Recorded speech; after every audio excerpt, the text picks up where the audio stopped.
አንካሶች ይዘላሉ፣ ዕውሮች ያያሉ እንላለን። ግን እነሱን የሚያስገባ እንኳን የተመቻቸ ቦታ የለንም ትላለና ግን እግዚአብሔር አንካሶችን እንደሚያዘለው ሁሉ እየተንፏቀቁ ባሉ ሰዎች እግዚአብሔር ይሰራል። አካታችነት ስንል ከአካል ጉዳተኝነት አንጻር ምን ማለት ነው? እንግዲህ ስለ አካታችነት ካወራን ያልተካተተ ሰው አለ ማለት ነው። በተለያዩ ምክንያቶች ሁሉም ሰው ከአካል ጉዳት ውጭ ሊሆን አይችልም ይባላል። አሁን ባለው በዚህ ዘመን ከ6 ሰዎች አንዱ አካል ጉዳተኛ ነው የሚባለው። ሲሳይ እንደውም ሲናገር ኢየሱስ ራሱ አካል ጉዳተኛ ነበር ብሎ ነግሮናል እስከ ማለት ይደረሳል። እና እግዚአብሔር አካል ጉዳት ለምን ፈጠረው ለሚለው ጉዳይ መልስ የለም።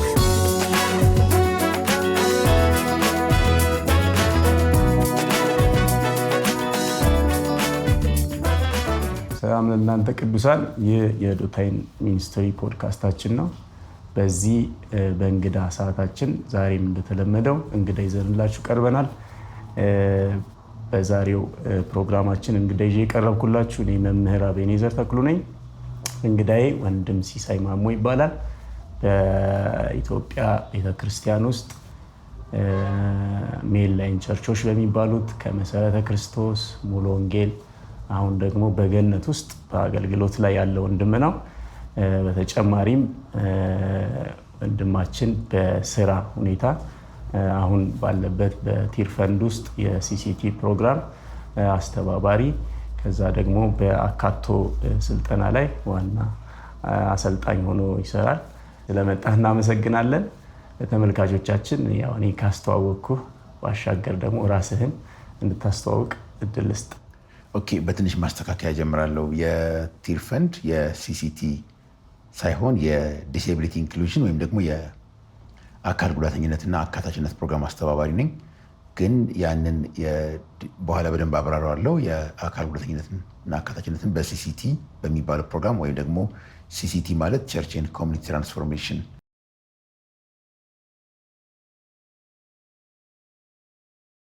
የበኩሌን አስተዋጽኦ እያደረግኩ ነው።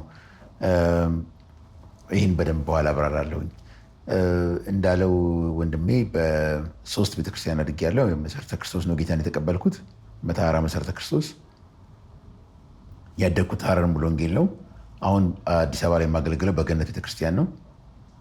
በአዲስ አበባ በጉለሌ ገነት ቤተክርስቲያን የቤተክርስቲያን ሽማግሌ ሆኜ አገለግላለሁ። አምልኮ ፕሮግራሞችን እመራለሁ። ማለት መዝሙር፣ የአምልኮ መዝሙር እመራለሁ፣ እዘምራለሁ። አልፎ አልፎም ሶሎ እዘምራለሁ። በአዲስ አበባ ክልል ደግሞ የጉለሌ ገነት ቤተክርስቲያን ወክዬ የክልሉ የስራ አስፈጻሚ ቦርድ አባል ነኝ። በዋናነት ያው በዚህ ደረጃ ነው የማገለግለው። ሐረር ሲሆን ሙሉ ወንጌል እንደሆንኩ ይሰማኛል። ምክንያቱም ሐረር ያደግኩት ሙሉ ወንጌል፣ አሁንም ሐረር ሲሄድ የሙሉ ወንጌል አባል እንደሆንኩ ራሴን አያለው። ግን አሁን በአዲስ አበባም ሆነ በኢትዮጵያ ከፕሮቶኮል አኳያ ወይም ደግሞ አዲስ አበባም ከማገለግልበት አኳያ በገነት ቤተክርስቲያን ነው የማገለግለው ማለት ነው። እንደተባለው ቲር ፈንድ በሚባል ድርጅት ውስጥ ነው የምሰራው። ቅድም እንዳልኩት ማለት ነው የአካል ጉዳተኝነትና የአካታችነት ፕሮግራም አስተባባሪ ነኝ። በጣም ጥሩ። እግዚአብሔር እናመሰግናለን። በዛሬው የእንግዳ ቆይታችን ትኩረት አድርገን የምናወራው አካታችነት ላይ ይሆናል። የአካታች አገልግሎትን እንደ ኢትዮጵያ ቤተክርስቲያን እንዴት እያየችው ነው? የኢትዮጵያ ቤተክርስቲያን መጽሐፍ ቅዱሳዊ እይታዎቹ ምንድን ናቸው? እንደገና አካታችነት ራሱ ስንል ምን ማለት ነው የሚለውን ከእንግዳችን ጋር በሚኖረን ቆይታ በደንብ አንስተን እናወራለን። ይህ የፖድካስት ፕሮግራማችን የወንጌል አማኙን ትኩረት አድርጎ የሚዘጋጅ ፕሮግራም ነው። ማንኛውም ሰው ግን በዚህ ፕሮግራም ላይ ይጠቅመኛል የሚለውን ለመውሰድ አውዱን ሳይለቅ መከታተል የሚችል መሆኑን በዚሁ ጥሪ እናቀርባለን። በተለያዩ የሶሻል ሚዲያ ፕላትፎርሞች በዩቲዩብ፣ በፌስቡክ፣ በቲክቶክ፣ በኢንስታግራም እና በቴሌግራም ላይ ዶታይን ሚኒስትሪ ላይ ይህን ፖድካስት ታገኛላችሁ። በተጨማሪም ደግሞ በሚኒስትሪ ሚዲያ ህይወት ቲቪ ላይ ሐሙስ የምታገኙን ይሆናል። ወንድማችን ሲሳይ ይሄኛውን ፕሮግራም አስበን ስንጠራ በተለያዩ ስልጠናዎች ላይ ስለ አካል ጉዳተኝነትና ስለ አካታችነት በስፋት ታወራለህና ትናገራለህ። ይሄ ቃል ከቅርብ ጊዜ ወደዚህ ለእኛ አካታችነት የሚለው እንግዳ ቃል እየሆነ አይደለም። በተለያየ አጋጣሚ ሰዎች ይጠቀሙታል። በተለያየ መልኩም ደግሞ ሰዎች ይህንን ቃል አገልግሎት ላይ ያውሉታል። ግን አካታችነት ስንል ከአካል ጉዳተኝነት አንጻር ምን ማለት ነው? ይሄኛው ደግሞ በወንጌላውያን ደግሞ እንዴት ትኩረት ተሰጥቶታል የሚለውን ከትርጉሙ ተነስተን እና እነማንን ደግሞ ማካተት አለበት የሚለው ላይ እስኪ ሀሳብህን አጋራ። እንግዲህ አካታችነት የሚለው ቃሉ ራሱ እንደሚናገር ማካተት ነው ማለት ነው። ማንም እንዳይረሳ፣ ማንም ተረስቶ እንዳይቀር፣ ሁሉም የተካተተበት፣ ሁሉም ታሳቢ የተደረገበት፣ ሁሉም ተደራሽ የተደረገበት አሰራርና አገልግሎትን መከተል ነው አካታችነት የምንለው። እንግዲህ ስለ አካታችነት ካወራን ያልተካተተ ሰው አለ ማለት ነው። ይህስ ደግሞ እንዴት ሊሆን ቻለ? እንዴት ሰው ሳይካተት መጀመሪያ ቀረ የሚለውን ማየት ስለ አካታችነት ለማውራት አይ ቲንክ ትክክል ነው። እንደዛ ማድረግ ተገቢ ይመስለኛል። እንግዲህ በኃጢአት ወደ ምድር ሲመጣ አዳም በኃጢአት ምክንያት ሲወድቅ በሰዎች መካከል መበላለጥ፣ በሰዎች መካከል አንዱ ብቻውን ማደግ፣ ሌላውን ጥሎ አንዱ ላይ ተረማምዶ ማለፍን መጣ ማለት ነው። ስለዚህ ሰው ለራሱ ይሄ ራስ ወዳድነት ወይም ደግሞ ሰው ሰልፊሽ ሆነ። ምክንያቱም ሰው እንደ ራሱ ብቻ ሳይሆን እንደ እግዚአብሔር መሆን ፈለገና ያ ሆነ ማለት ነው። እና እግዚአብሔር ግን ከመጀመሪያው ያደረገው የእግዚአብሔር ፍጥረት ሁሉንም ያካተተ ነበር እና ግን ከኃጢአት በኋላ የመጡ ነገሮች በሰዎች መካከል ያለውን ግንኙነት አበላሹት። እኛ እንደ ቲር ፈንድ ምን እንላለን? ሰው ኃጢአት ሲሰራ አሁን ድሃ የሆነው ሰው መቼ ነው ድህነት የመጣበት? ሰው ከእግዚአብሔር ጋር ከራሱ ጋር ከሰው ጋር እና ደግሞ ከተፈጥሮ ጋር በተጋጨ ጊዜ ነው። ያ ደግሞ ከኃጢአት የመጣ ግጭት ነው። ያን ተከትሎ ድህነት መጣ። አንዱን መብለጥ ጀመረ ማለት ይሄ እኩል ማደግ ቀርቶ አለማካተት መጣ ማለት ነው። ጌታችን ኢየሱስ ክርስቶስ ግን ወደዚህ ምድር ሲመለስ ይህንን የፈረሰውን ማለት የጥል ግድግዳ ለማፍረስ ነው። ጥል የተባለው ለምንድን ነው? ሰው ከራሱ ጋር ከእግዚአብሔር ጋር ከሰው ጋር ከተፈጥሮ ጋር ተጣልቷል። ብዙ ጊዜ እኛ ትኩረት አድርገን የምናየው ከእግዚአብሔር ጋር ያለውን ወይ ደግሞ በአይሁድና በግሪካዊ መካከል ያለውን የጥል ግድግዳ ነው፣ በአሕዛብና በአይሁድ መካከል። ጥሉ ግድግዳ ግን ከራሴ ጋርም ጭምር ነው እና ኢየሱስ ክርስቶስ ለምሳሌ በመስቀል መጥቶ ይህን የጥል ግድግዳ ጌታችን ኢየሱስ ክርስቶስ ሲያፈርሰው ሰው ስለ ራሱ ያለው ግንዛቤ እንዲቀየር ማለት ራሱን እንዲቀበል፣ ጎረቤቱን እንዲቀበል፣ ለአካባቢው መልካም እንዲሆን ደግሞ ከእግዚአብሔር ጋር እንዲስማማ ጭምር ነው እና በዚሁ መሰረት እንግዲህ ይሄ ጥል ሲቀር ሁሉም ሰው ይካተታል ማለት ነው። ግድግዳ የሚኖር አይኖርም፣ ሁሉም በጋራ ይሆናል ማለት ነው።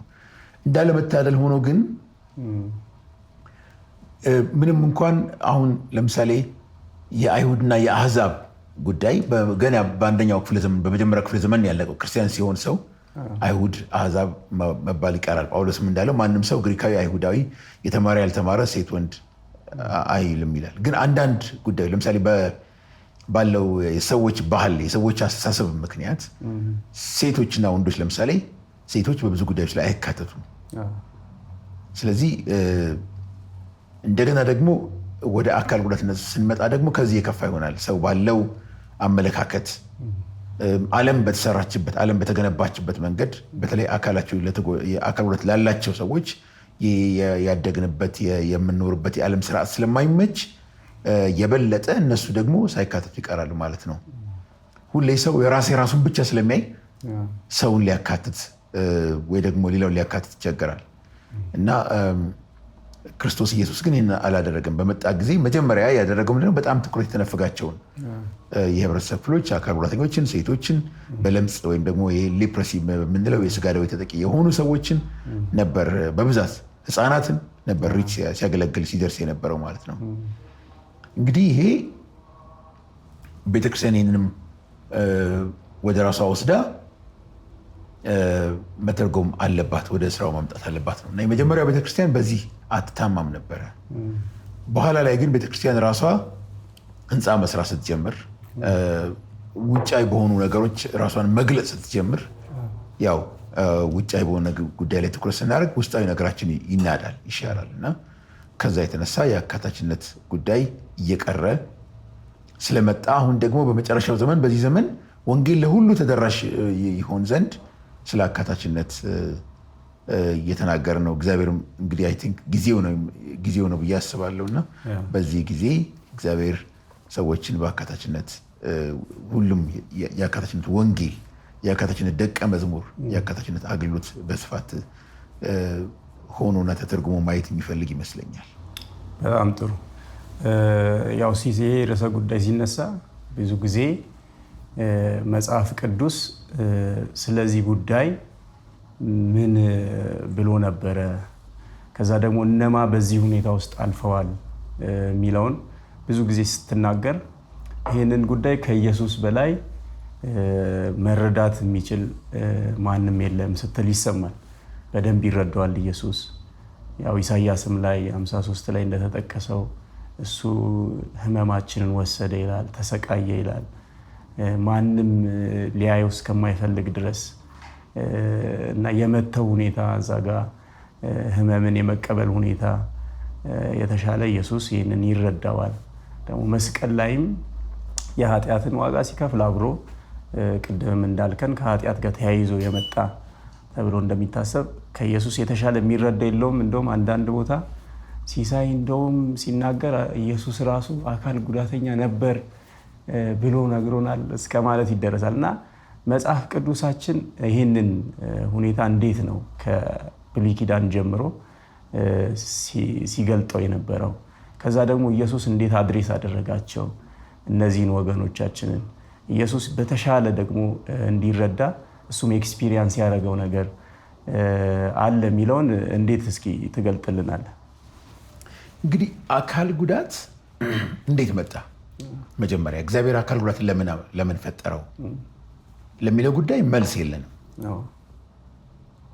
ግን አካል ጉዳት በኃጢአት ምክንያት ከተከሰቱ የወደቀ ዓለም እውነታዎች አንዱ መሆኑን እንረዳለን ከመጽሐፍ ቅዱስ ማለት ነው።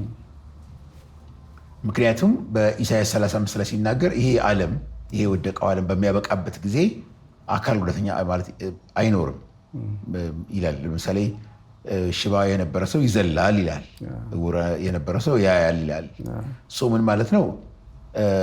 ይሄ ኢምፔርመንት በጤና በሜዲካል ቋንቋ ፊዚካል የሆነው አካላዊ ጉዳት የምንለው ነገር ለምን መጣ የሚለውን ጉዳይ ባናውቀውም ግን የወደቀው ዓለም አንዱ እውነት መሆኑን ግን እናውቃለን። ግን ወደ ኢየሱስ አሁን ለጠቂ ከመምጣቴ በፊት ማለት ነው አካል ጉዳትን ደግሞ የከፋ የሚያደርገው የጤናችን ላይ አካላችን ላይ የሚደርሰው እክል አይደለም ማለት ሰው ባይዘው በአካሉ ለምሳሌ በስሜቱ ፊዚካል በሆነው በሰውነት ክፍሉ ላይ በአእምሮ ላይ በስነ ልቦናው ላይ ወይም ሳይኮሶሻል በምንለው ጉዳት ያስተናግዳል በተለያየ ምክንያት። ግን ያንን ጉዳት ደግሞ የማይቀበል ወይ ደግሞ ያ ጉዳት ላለበት ሰው የማይመች ዓለም በመኖሩ ምክንያት ወይም ዓለም ቅድም ስለ ሰልፊሽነስ ሳወራ ስለነበረ ዓለም የተሰራችው እንችላለን ባሉ ብቁንን ባሉ ሰዎች አማካኝነት ስለሆነ አካል ጉዳተኞች የበለጠ በኑሮ ውስጥ በጤናቸው ላይ በአካላቸው ከሚደርሰው ጉዳት ይልቅ በኑሮ የሚያጋጥማቸው እኩል ተሳታፊ የመሆን እኩል ተጠቃሚ የመሆን ችግር የበለጠ ጉዳቱን ያሰፋዋል ማለት ነው። እና 3 አይነት ተግዳሮቶች አሉ ይገጥሟቸዋል አካል ጉዳተኞች። አንደኛው በጓደኞቻቸው እንደማይበቁ ብቁ እንዳልሆኑ በራሳቸውም ጭምር ብቁ እንዳልሆኑ ይቆጠራሉ። የአመለካከት ተግዳሮት የምንለው ማለት ብቁ እንዳልሆኑ፣ እንደተረገሙ፣ እንደተቀሰፉ፣ እንደተመቱ ይቆጠራሉ። ከዛ ደግሞ ከቦታ ቦታ በሚንቀሳቀሱበት ጊዜ መንገዱ፣ የአካባቢው መሰረተ ልማት እንችላለን ባሉ ሰዎች ብቁ ነን ባሉ ሰዎች የተሰራ ስለሆነ ለአካል ጉዳተኞች በአካላቸው ላይ ጉዳት ለሚያጋጥማቸው ሰዎች አይመችም። ኦፍኮርስ በእርጅና ምክንያት ወይ ደግሞ በእድሜ መግፋት ወይ ደግሞ ኢቭን ካደግንበትም ዓለም ወደ ሌላ ዓለም ስንሄድ አይመችም ለኛ። ይሄ የእግዚአብሔር ምድር ብለን በምንጠራው ቤተ እግዚአብሔር ነው ምናምን እንላለን፣ ምድር እግዚአብሔር ነው ብለን በምንጠራው ሁኔታ ውስጥ እግዚአብሔር በፈጠራት በዚህ ዓለም ውስጥ ሰዎች የሆነ መንደር አጥብበው የሆነች ኤሪያ ላይ ብቻቸውን ሰብሰብ ብለው የራሳቸውን ቋንቋ የራሳቸውን ባህል ያዳብሩና ሌላውን ሰው ወዲያ ይመለከታሉ፣ ዝቅ አድርገው ወይ ከፍ አድርገው ይመለከታሉ። እና ለሁሉም የምትሆን ዓለም አይደለችም፣ ወይም ሰው ያን ለማድረግ የተዘጋጀ አይደለም። ስለዚህ የአካባቢ ተግዳሮት ይገጥማቸዋል። እንደገና ደግሞ ያሉ የምንገለገልባቸው ተቋማት፣ ፖሊሲዎች፣ ህጎች በተለይ አካል ጉዳተኞችን ታሳቢ አድርገው የተሰሩ አይደሉም። ስለዚህ በእነኝህ 3 ጉዳዮች ምክንያት ተግዳሮቶቹ የአካል ጉዳተኞች ተግዳሮቶች ከፍ ይላሉ ማለት ነው። እንግዲህ በዚህ ሁኔታ ውስጥ ግን አካል ጉዳተኞች በመጽሐፍ ቅዱስ ውስጥ እንዴት ነው የታዩት የሚለውን ስንመለከት የእግዚአብሔር ቃል እንዳልኩት የተለያዩ አካል ጉዳት ስላለባቸው ሰዎች ታሪክ ይነግረናል በመጽሐፍ ቅዱስ። አሁን ብዙ ጊዜ እናንተ ብዙ ሰው ምሳሌ የሚጠራው እንደ ሜምፊቦስቴ ወይ ደግሞ ዮሐንስ 9 ላይ ያለው ሰው ምናምን ነው። ግን ከዛም በላይ ትልልቅ የእምነት አባቶቻችንን ጨምሮ አካል ጉዳትን ያስተናገዱ ሰዎች ነበሩ። ብዙ ጊዜ ትጠቅሳለህ። የእምነት አባቶች ምክንያቱም ለምንድን ነው እንደዛ የማደርገው? በሰዎች ባለት አካል ጉዳተኛ ማለት የሆኑ ተረጂ ግሩፖች አድርገው ካቴጎራይዝ የማድረግ ማለት የሆኑ እርዳታ የሚገባቸው ሰዎች አድርገው የሚያስባቸው፣ ግን ደግሞ እርዳታ ሳይገባቸው ትልልቅ የእምነት አባቶች፣ ለምሳሌ ይስሐቅ በእድሜ መግፋት አይነ ስውር ነበር። ያዕቆብ ከእግዚአብሔር ጋር ካደረገ ትግል በኋላ ያነክስ ነበር። ሙሴ የንግግር ክህሎት ነበረው፣ ኮሚኒኬሽን ኢምፔርመንት ነበረው።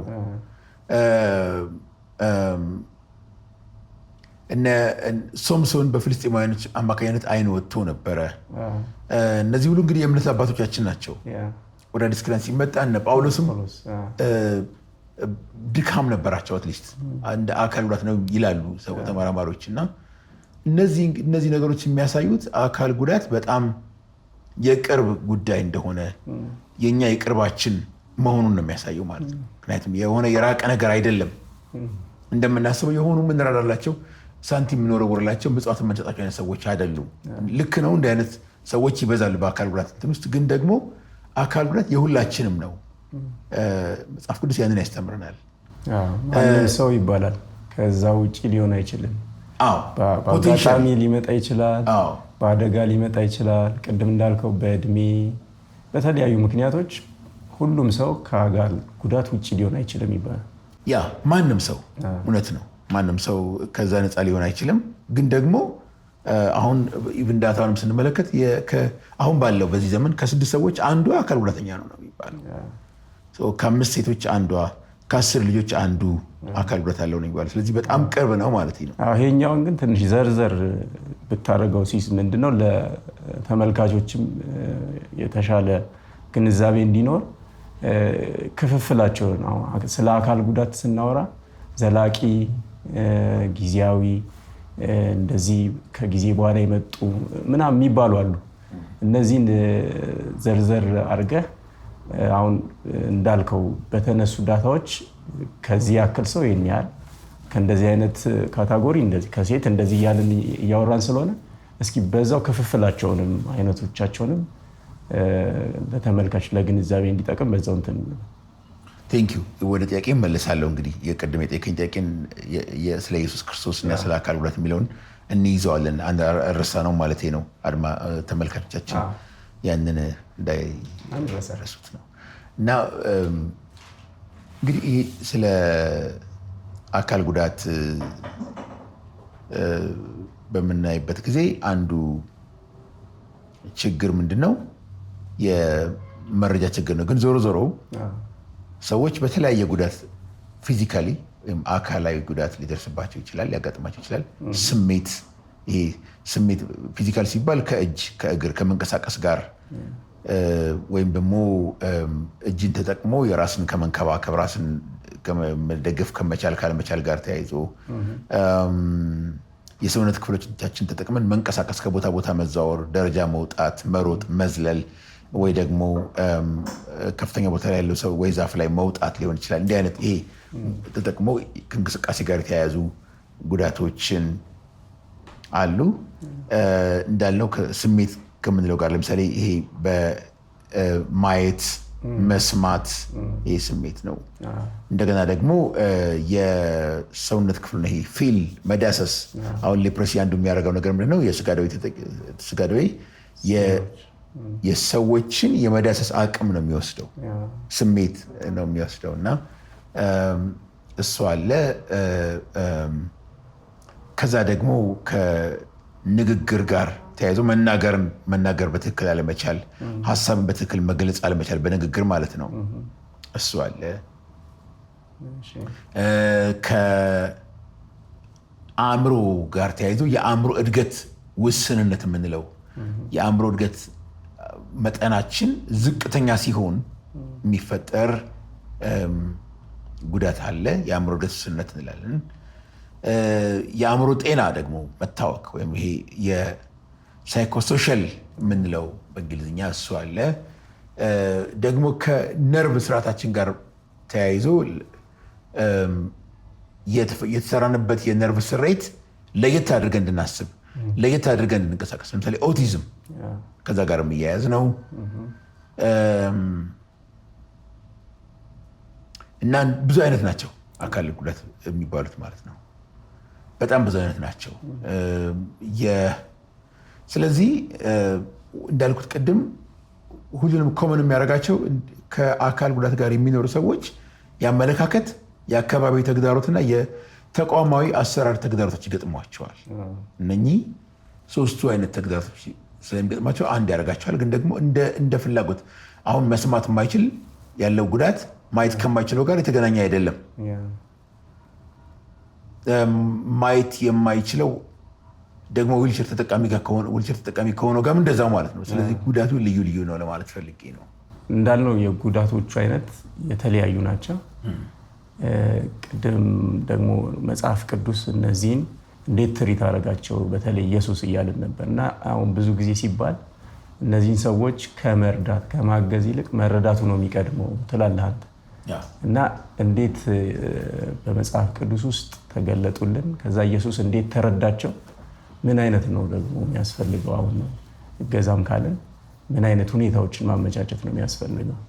ብዙ ጊዜ የአካል ጉዳትን አንተም ስታብራራው የአካል ክፍሎች ማድረግ የሚገባቸውን ተግባር ማድረግ የማይችሉበት ሁኔታ መከሰት ነው የምትለውና ያንን ሁኔታ እንዴት ነው ተረድቶ ማገዝ የሚቻለው?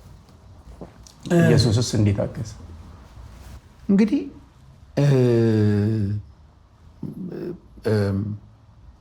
ኢየሱስ እንዴት አካል ጉዳተኞችን አገዘ የሚለውን ስንመለከት ኢየሱስ ለምሳሌ ብዙ አካል ጉዳተኞችን ፈውሷል። ግን ሲፈውስ የፈውሱ ፍላጎት ማለት የእነሱ ፍላጎት ታሳቢ አድርጎ ነው የሚፈውስ የነበረው። ያ የሚገርም ነገር ነው። ምን አደርግልህ ዘንድ ትወዳለህ? አይ ዘንድ ለምሳሌ ጌታ ልታነጻ ብትወድ ልታነጻኝ ትወዳለህን?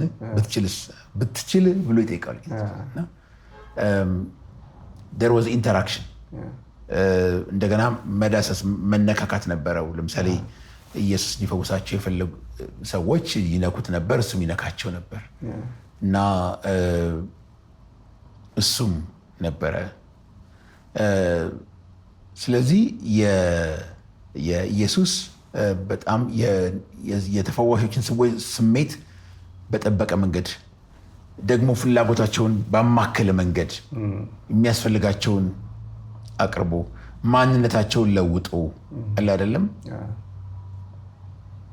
የነበራቸውን ማንነት ከዛሬ ጀምሮ አንተ እንዲህ አይደለም እንዲህ ነህ እያለ የአብርሃም ልጅ እያለ ልጄ ብሎ እየጠራ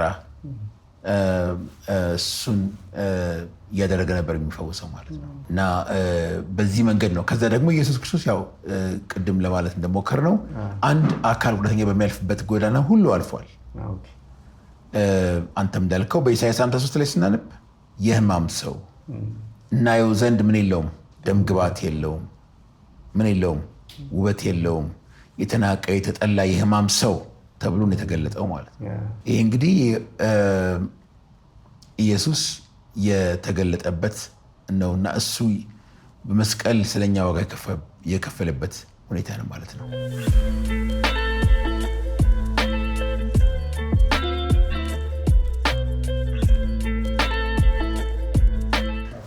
ስለዚህ ጌታችን ኢየሱስ ክርስቶስ አካል ጉዳተኞችን ከመፈወሱ ማለት የፈወሰበት መንገድ ፈውስን እንደ ማስታወቂያ ወይ ደግሞ እንደ ኃይል መገለጫ አለ አይደለም ይችላል ብሎ ማሳያነት አይደለም የተጠቀመበት። ኦፍኮርስ የመንግስቱን ክብር ለመግለጽ ነው ፈውስ የነበረው። ምክንያቱም መጥምቁ ዮሐንስ መጥቶ ወደ መልእክተኛ በላከበት ጊዜ ሂዱና ያያችሁትን ንገሩት ነው።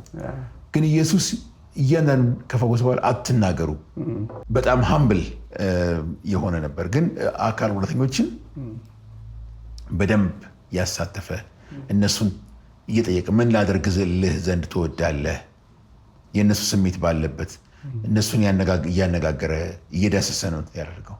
ከዛ ውጭ ግን የአካል ጉዳተኞችን ሸክም፣ የድሆችን ሸክም፣ የኃጢአተኞችን ሸክም፣ የሁላችንም ሸክም በመስቀሉ በስጋው ተቀብሏል። በመገረፉ ቁስል ተፈወሳችሁ ይላል በአንደኛ ጴጥሮስ ምዕራፍ 2 ላይ ሲናገርና በመገረፉ ቁስል የተፈወስነው እኛ ኃጢአተኞች ከኃጢአታችን እንድን ዘንድ እንደሆነ ግልጽ ነው እና ኢቭን በትንሣኤም አካሉ ጭምር ኢየሱስ የተወጋ ጎኑ የተወጉ እጆቹን ይዞ ነው የሚንቀሳቀሰው ማለት ነው። ለዚህም ነው እነ ቶማስ አናምንም ባሉ ጊዜ ና ስጋ እና ምንድነው ሶሪ መንፈስ እኔ የለውም አጥንት የለውም ስጋና አጥንት የለውም እኔ ግን አለኝ ይኸው እጄን እይ እያለ የነገራቸው እንትን እያሳያቸው ማለት ነው። ስለዚህ ኢየሱስ በስጋው ጭምር መከራን ተቀብሎ ደግሞ መገፋት ደርሶበት እናየው ዘንድ ደም ግባት የለውም፣ ውበት የለውም፣ የሕማም ሰው፣ የደዌ ሰው ተብሎ ደዌን የሚያውቅ ሰው ፊቱን የሰወረበት ተብሎ የተገለጠ እና በሰው ይሄ የአቲቲዩድ ፕሮብለም ወይም የአመለካከት ችግር የምንለው እሱ ላይ ያረፈበት አንድ አካል ጉዳተኛ የሚያልፍበትን መንገድ ሁሉ ያለፈ ነበር ማለት ይቻላል። በጣም ጥሩ። ያው ከተግዳሮቶች ውስጥ ካነሳናቸው አመለካከት እና የማህበረሰብ ተግዳሮቶችን አንስተናል እና በእንደዚህ አይነት ሁኔታ ውስጥ የሚያልፍ ሰው እንዴት ነው አሁን አመለካከቶቹን መቃኘት ያለበት? ማህበረሰቡስ እንዴት ነው ስለነሱ ያለው አመለካከት ከአንተም ኤክስፒሪየንስ ጋር አብረን ብናነሳው? ያው ብዙ ጊዜ ስትናገርም ስሰማ አንተ ሁኔታውን የተቀበልክበትን መንገድ ደግሞ ቤተሰብ አንተ ደግሞ እዚህ እንድትደርስ ሁኔታውን ተቀብለ እዚህ እንድትደርስ ያደረገበትን መንገድ እንደውም ጎረቤት ስለሆኑ ሴትዮዋ ስለማማሙሉም ታነሳለና እነዚህን ጨምረህ እስኪ ስለ አመለካከትና ስለ ማህበረሰብ ተግዳሮቶች ትንሽ በል። እንግዲህ ቅድም እንዳልነው ነው። ለምሳሌ በእኛ ታሪክ በእኔ ቤተሰብ ታሪክ እኔ 8ኛ ልጅ ነኝ። ስወለድ ጀምሮ አይነ ስውር ሆኜ ነው የተወለድኩት። ስለዚህ ሰው አይነ ስውር ሆኖ የተወለደው ምን አጥፍታ ነው እናቱ? ያው እናቶች ላይ ነው የሚያርፈው በትሩ። ምን አጥፍታ ነው? ምንድን ነው የተፈጠረው? ቤተሰቡ ምን ችግር አለበት? ኃጢአት ተሰርተው ነው ወይ የሚል ጥያቄ ነበረው ማለት ነው። እና ከንፈር ይመጣል። አዎ እንደሱ እንደማለት ነው። እና ከፍተኛ ከንፈር መምጠጥ፣ ማዘን ምናምን ነበረው ማለት ነው። እና በመካከል እንግዲህ እህቴ ደግሞ በአጋጣሚ የሚያስተምራት አይነ ስውር አስተማሪ ያገኘችና እንዴት አይነ ስውር እንደሚማር አይነ ስውርነት ሊማር እንደሚችል ያን አስተማሪ ጠየቀችው። እና የአስተማሪ ፈቃደኛ ነበር እኔም ጭምር አይነ ስውራን ትምህርት ቤት እንድገባ ለማድረግ የረዳኝ እሱ ነው ማለት ነው። እና ከጊዜ ወደ ጊዜ ግን ማለት አሁን በኔ ኬዝ ትምህርት ቤት እንድገባ ሆነ። ትምህርት ቤት ገባው፣ እግዚአብሔር ይመስገን። እኔ እድለኛ ነኝ። ፍቅር ጠግቤ ነው ያደግኩት ማለት እችላለሁ። ነገር ግን ቀላል ግን አይደለም ማለት አሁን ለምሳሌ መጀመሪያ እንደተወለድኩ አካባቢ የኔ እናት በጣም ታለቅስ ነበር። ምን አጥፍቼ ነው ከቤተሰቦቼ ከዘር ሁሉ ይህንን ብቻ አይነ ስውር ያደረገብኝ ይህን አይነ ስውር አድርጎ የሰጠኝ ምን ተፈጥሮ ነው ስትል ነበር። እና በዛ ውስጥ አንድ ጎረቤት ነበሯት እማማ ሙሉ የሚባሉ እማማ ሙሉ እምነት ያላቸው ሰው ናቸው እላለሁ እኔ። አይዞሽ ግድ የለሽም ይሄ ልጅ ከትልቅ ሰዎች አንዱ ይሆንልሻል ይሏት ነበር። እርግጠኛ ነኝ ጌታ ተናግሯቸው ወይ ይሄ በድምፅ እኛ በምናውቅበት መንገድ ተናግሯቸው አይደለም፣ ግን እምነት ስለነበራቸው ነው። እምነት ምን ማለት ነው? እምነት ማለት የማናየው ነገር እንዳለ አድርጎ የሚያስረግጥልን ነገር ነው። እና አይ ቲንክ እንደሳቸው አይነት ብዙ ሰዎች ቢኖሩ ኮሚኒቲ ይፈወሳል።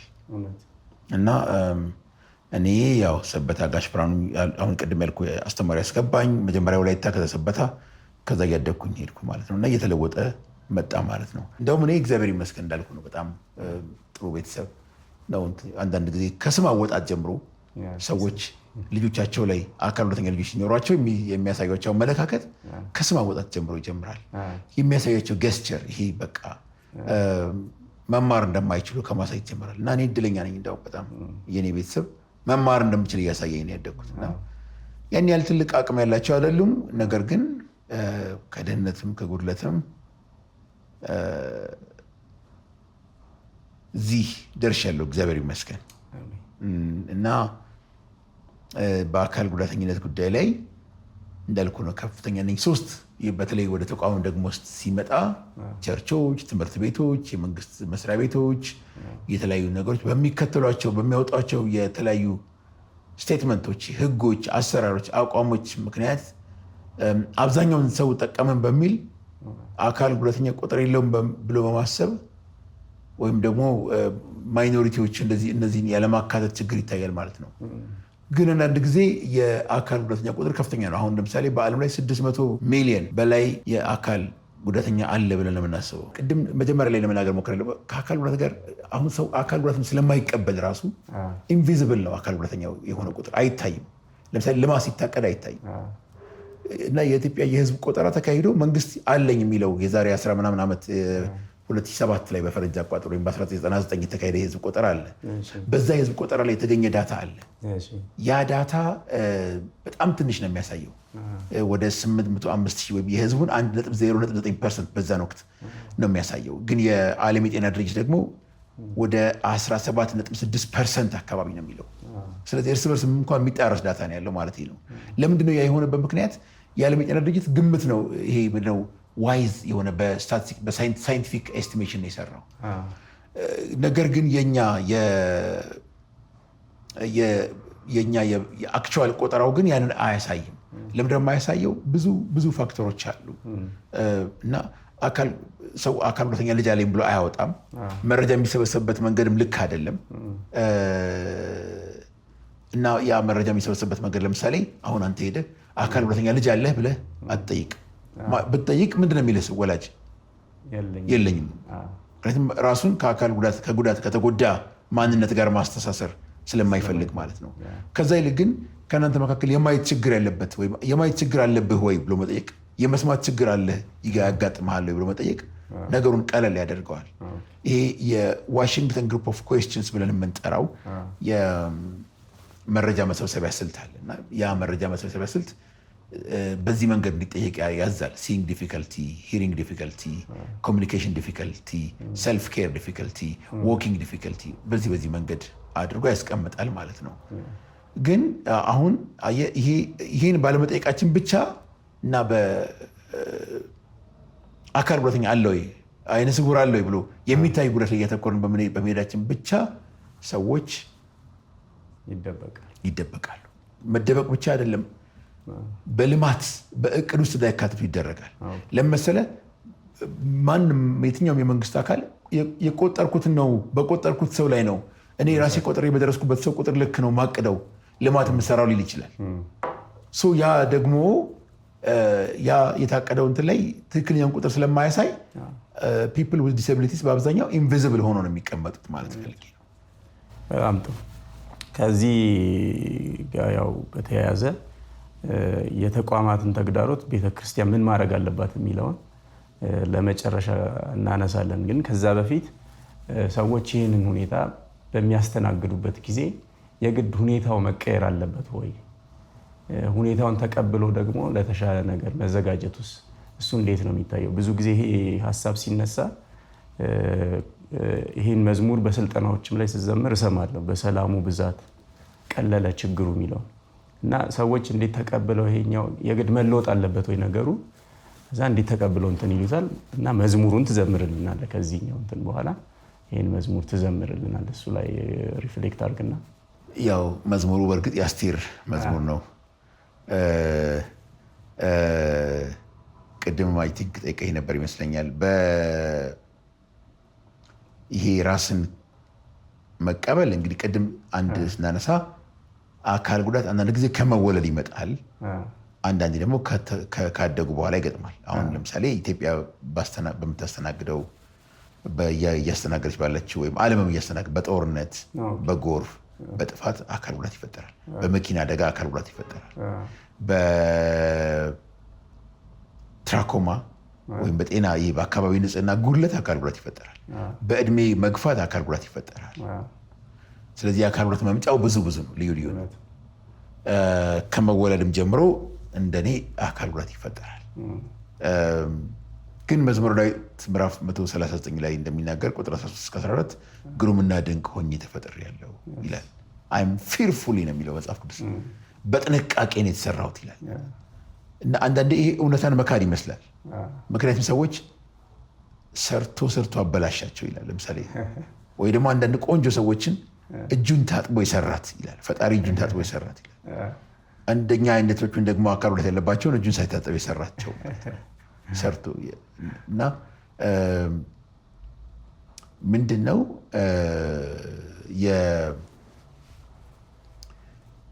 እንግዲህ አካል ጉዳት መጣ እንበል ተፈጠረ። እኔ እንግዲህ ምናልባት ብዙ ቦታ ስለመሰከርኩት ህይወት ቲቪም ላይ በሌላ ፕሮግራም ላይ መስክሬው ስለነበር ነው እንጂ ለምሳሌ እኔ ራሴን የተቀበልኩበት መንገድ ላለው ይጨመርለታል የሚለው ቃል ወደ ልቤ መጥቶ ነው። ላለው ይጨመርለታል፣ ለሌለው ግን ያው ያለው ይወሰድበታል። ምክንያቱም ያ ከመሆኑ በፊት እንግዲህ ብዙ ቦታ ላይ ስለተናገርኩት ምናልባት እንደው ላለመደጋገም ብዬ ነው። ምንድነው የሆነው? በእኛ በቃ አይኔ እንደሚበራ ምናምን አስብ ነበር። ላይክ በተለይ ጌታን እንደተቀበልኩኝ አካባቢ አይኔ እንደሚበራ በጣም አስብ ነበር እና ሌሊት ድገስ ስነሳ ጠዋት ላይ በቃ እግዚአብሔር አይኔን ያበርቱት ነቅቼ ኔክስት ዴይ ሌላ ሰው ሆኜ መሄድ የምንቀሳቀስ ነገር ይመስለኝ ነበረ። ግን በኋላ ያንን የቀየረው መጀመሪያ አንድ ጊዜ ሊጸልይልኝ እየወጣው እግዚአብሔር ራሴና ምን አጣህ አለኝ። ምን አጣሁ? እውነት ነው። ምን አጣህ? ምንድን ነው የጎደለብህ? የተማርክ ነው። ስለዚህ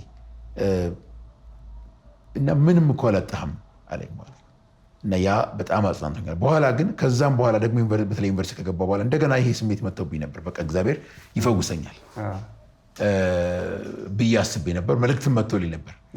ግን ከዛ በኋላ ከዩኒቨርሲቲ ተመረኩኝ ሳልፈወስ። ግን ከተመረኩ በኋላ ግን እግዚአብሔር በቃ ለልቤ ተናገር፣ ላለው ይጨመርለታል፣ ያለኝን አጥብቄ እንዲይዝ ማለት ነው።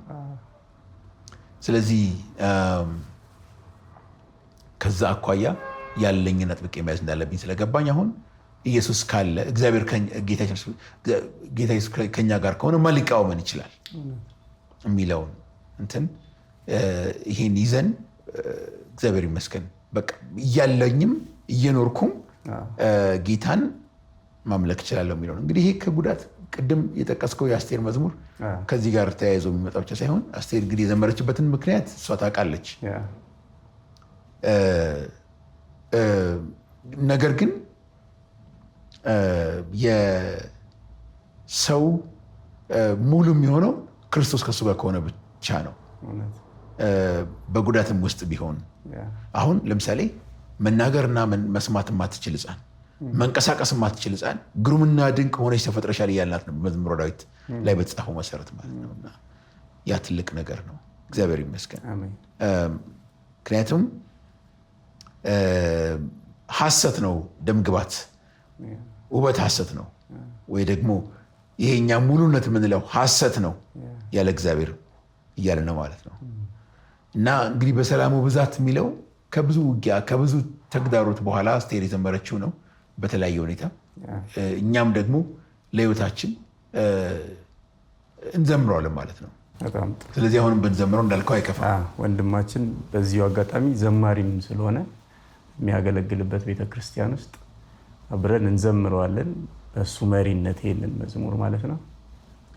በሰላሙ ብዛት ቀለለ ችግሩ፣ አደገ ቁመቴን እያለ ነገሩ፣ ቀረመ ዋከቤ በጠራኸኝ ሳርፍ፣ ተምራልኝ ነፍሴን አንተ ላይ ማራገፍ።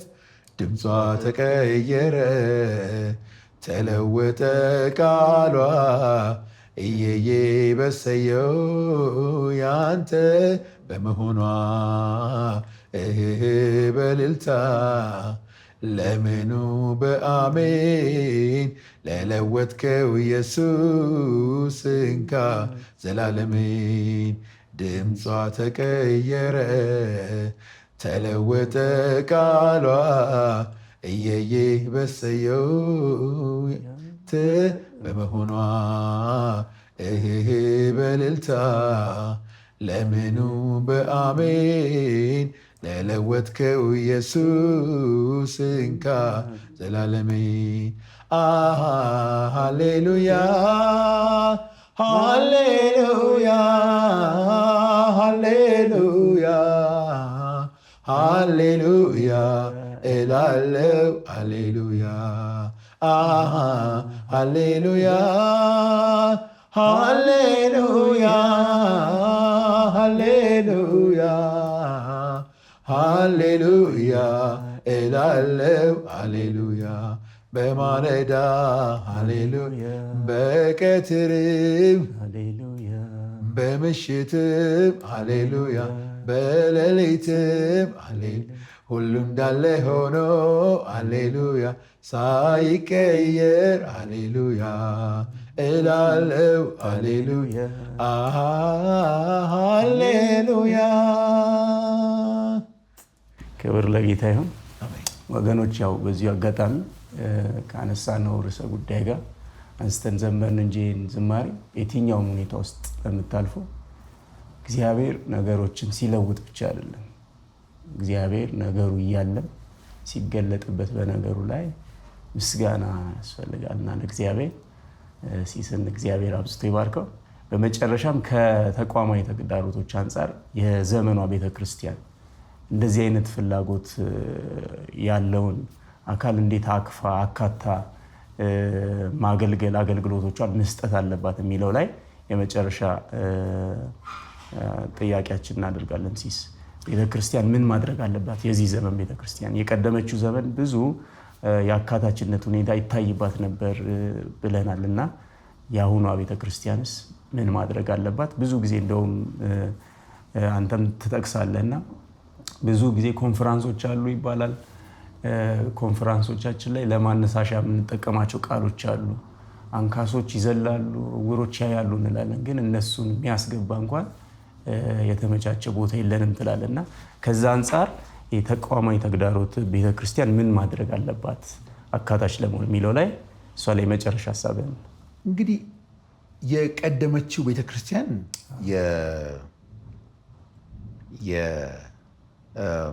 አካታች ናት ስንል ማስረጃ አለን። ለምሳሌ በሐዋርያት ሥራ ምዕራፍ 2 ላይ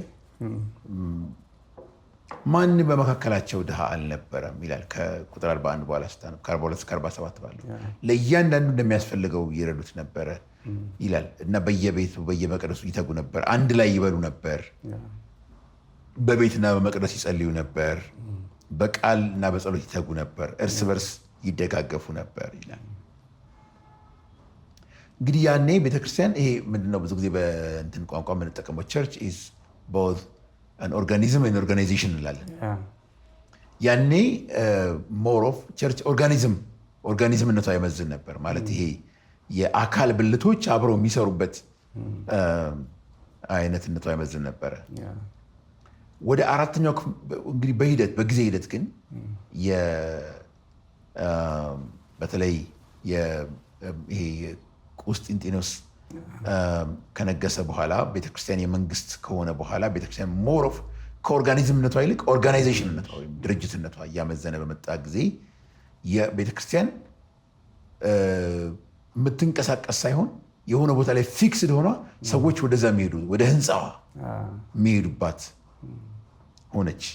እንደ ኢየሩሳሌም ልክ እንደ ቀደመው እንደ ብሉይ ኪዳን ወደ ቤተ መቅደስነት ተለወጠች ማለት ነው። ግን አየህ መጀመሪያ የነበረው ቤተክርስቲያን ሰው ውስጥ ነው የነበረው። አሁን ግን የሆነ ህንፃ ሆነ።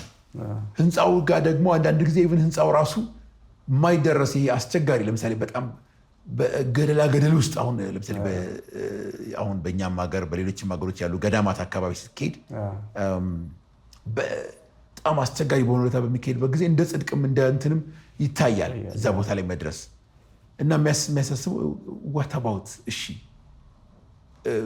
አሁን የማይችለው እዛ ቦታ ላይ መድረስ የማይችለው አረጋዊው የሚችል ይደርስ ይሆናል። ግን በቃ ወንድ የሆነ ጀግና ይሆናል አይደለም የቆረጠ ብቻ ነው እዛ የሚደርሰው ማለት ነው። ያ እንግዲህ ያ ደግሞ ጸጋው በእምነት አድኗቸዋል የሚለውን የሚያፈርስ መሰለኝ። ምክንያቱም ሰዎች ወደዛ ለመሄድ ኢነርጂ አውጥተው አንዳንድ ጊዜም ገንዘብ አውጥተው ገንዘብ ያለው መቼም ስለሚደርስ ማለት ነው ይደርሳሉ እዛ። አይተህ ከሆነ ቤተክርስቲያን በብዛት የተሰሩት ነገስታት ናቸው በእኛም በአውሮፓ ጭምር ማለት ነው። ስለዚህ ድሃውስ መካተት ከዛ ጊዜ ጀምሮ ቤተክርስቲያን የአካታችነት ባህሪዋ እየቀነሰ መጣና ተቋሟ ቤተክርስቲያን እንደ ተቋም ልክ እንደ ቀደመው ዘመን እየሆነች መጣች።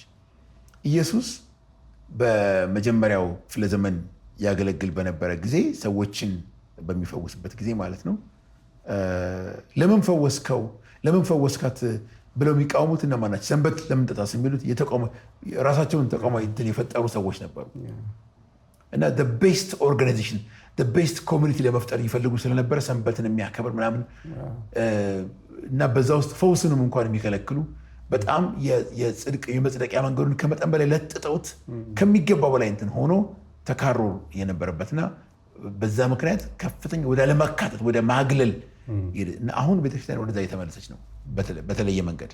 ለምሳሌ በዚህ ዘመን ያለች ቤተክርስቲያን ሞሮፍ አሁን ቤተክርስቲያን በጣም ካሪዝማቲክ እየሆነች ነው ማለት አሁን ኮንፈረንሶች ይዘጋጃሉ እንዳልከው ፕሮግራሞች ይዘጋጃሉ እና በሚዘጋጁበት ጊዜ ምንድነው የሚሉት ኑ ወደኛ ኑ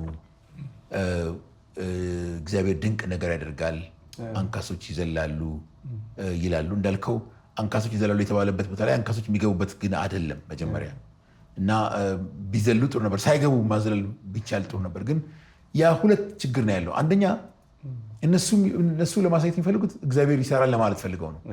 ግን እግዚአብሔር አንካሶችን እንደሚያዘልለው ሁሉ እግዚአብሔር እንዲሁ በተቀመጡ ማለት የተቀመጡ አንካስ ለምሳሌ እየተንፏቀቁ ባሉ ሰዎች እግዚአብሔር ይሰራል። አሁን ወላይታ ብትሄድ ወላይታ ሶዶ አካባቢ አንድ ቦታ ነው ያየሁት። ኪንዶ ኮይሻ የሚባል ወረዳ ላይ ገጠር ውስጥ እየተንፏቀቀ የሚሄድ ግን የሚሰራ እና የራስ አገዝ ቡድን አቋቁሞ የሚመራ ሰው ታሪክ አለና ያን ሰው ካየ ትኮንናለህ።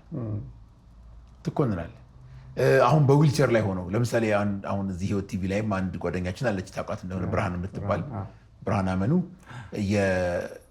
ሁለት መጽሐፍ ጽፋለች። ሁለተኛ መጽሐፉ አሁን በቅርቡ ይመረቃል። ይሄ እኮ የሚገርም ነገር ነው የምልህ።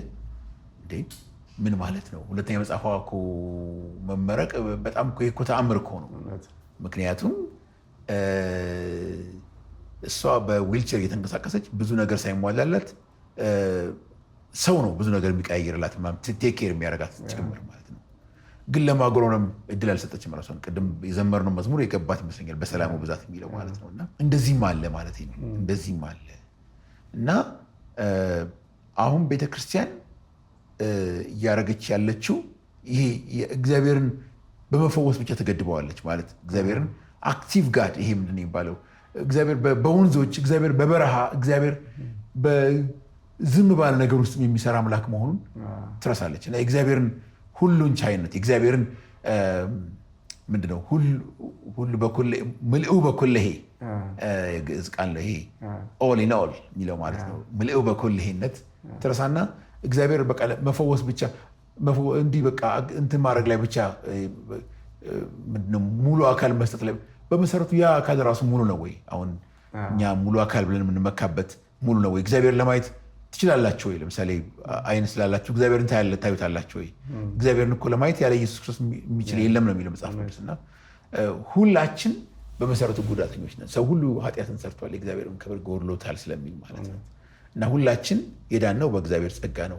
ሁላችን ሙሉ የሆነው በእግዚአብሔር ነው። እና ቤተክርስቲያን ግን ይህንን ረስታለች።